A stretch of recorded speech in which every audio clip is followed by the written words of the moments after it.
right, it's a question we've asked before, but it is time to ask it again in light of England's victory over Colombia and now England into the quarterfinals of a major tournament for the first time in 12 years. And the question is simply this again: how far can we go? And we're going to focus, obviously, on the next game, one game at a time, because we are not deluded England fans who are convinced it's coming home, right? No, I've not already booked the day after the World Cup final. I've booked 2 days off. But that aside, England-Sweden. Sweden obviously played earlier in the day on Tuesday against Switzerland. I didn't see the whole thing live because it was during the work day. I was sort of dipping in and out, and I've seen all the highlights. That's why you get 2 screens, Dave. Well, yeah. I wish my office would be so generous. But Sweden, not that impressive. I was actually thinking before that game, that I would rather play Sweden than Switzerland. I didn't particularly want to play Shaqiri, who I think is probably the biggest threat of anyone in those two teams. Thoughts on the game? Thoughts on playing Sweden, Dan? It was very boring. Probably the first very boring game of this World Cup. And I, like you, I would rather play Sweden. That being said, they are very, very good at what they do. And what they do is stick 10 men behind the ball and try and hit you on set pieces. So in that way, they're like England. They're like a slightly better Iceland. Well, I don't know how ominous that is. Yeah, that's terrifying when you put it like that. They are good at set pieces, and yeah, they're very compact, right? So it's a very different game to the Colombia game in that they're a very, like you say, 10 men behind the ball, very difficult to break down. They'll be good, on the counter, or more specifically on the set pieces. Do you think the strengths of this England team complement that kind of game well? Do you think this is the kind of game that England will relish? I think so, because I think, well, if we stick with Ali and Lingard as those floating players, I think the Swedes are going to really struggle with that. I mean, their defenders have seemed very immobile in terms of that Grant Vissler. He's a great penalty taker, but he barely got a game for Wigan years ago. I think I saw a thing with Shearer earlier on. They have 2 very solid banks of 4, which are very disciplined, that sort of thing. I mean, they have no star players. I think they're benefited not from having an Ibrahimovic, where they're always looking to get the ball to him. They're a lot more of a egalitarian team, I guess.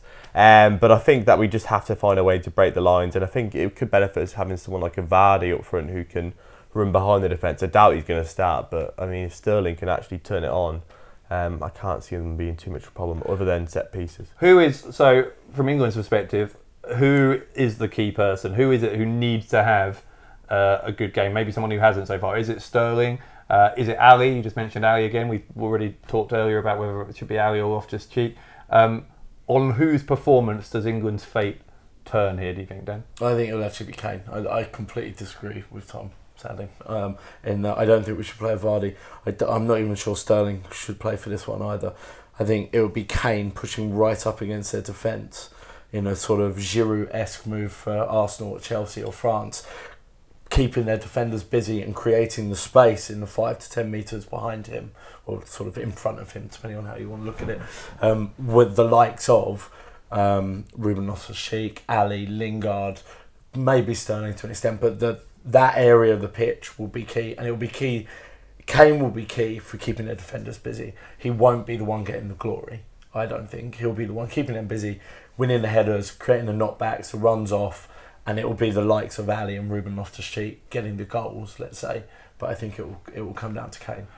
Given that it is a very different game to what we've just been playing against Colombia, and we've talked about the weaknesses and strengths of England's performance against Colombia, if you're Gareth Southgate, you've got basically 3 days before you've got to travel to the next place. 72 hours or whatever it is, what do you spend that time focusing on?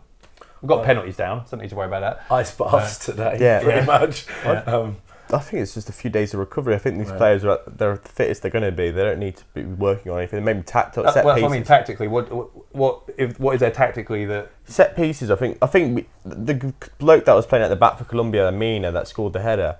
I mean, he showed that we are vulnerable defending corners at least. And I think with the Swedes like Lindelof and Granfist that are going to be going up for them, I think we need to be a lot more careful on it and maybe put someone bigger than Trippier on the post.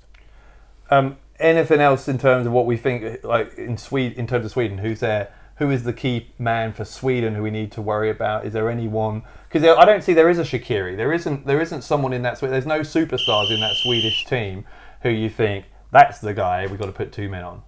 No, so since Ibrahimovic retired, as Tom said, it's a much more egalitarian team. So it's like basically everyone does the running of about 1.1 people now, as opposed to Ibrahimovic, who did the running of about 0.7 of a person. As opposed to the Russians, who do the running of about 3.1 people. Yeah, we're not looking into that though. No. Definitely not. We'll start spreading that conspiracy theory a bit more in the semi-finals if we get there. Yeah, also you probably want to edit that out, because your man over there will... Oh yeah, it's all right. We're in a relationship, it's fine. All right, we're out of time. You're the horse. On that note. Why are you wearing a horse outfit, Dave? Thanks, Tom.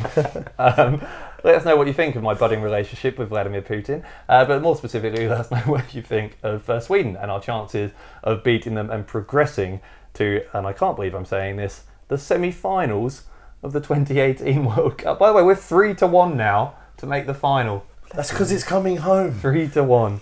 Let us know what you think if you can stop shaking enough to type.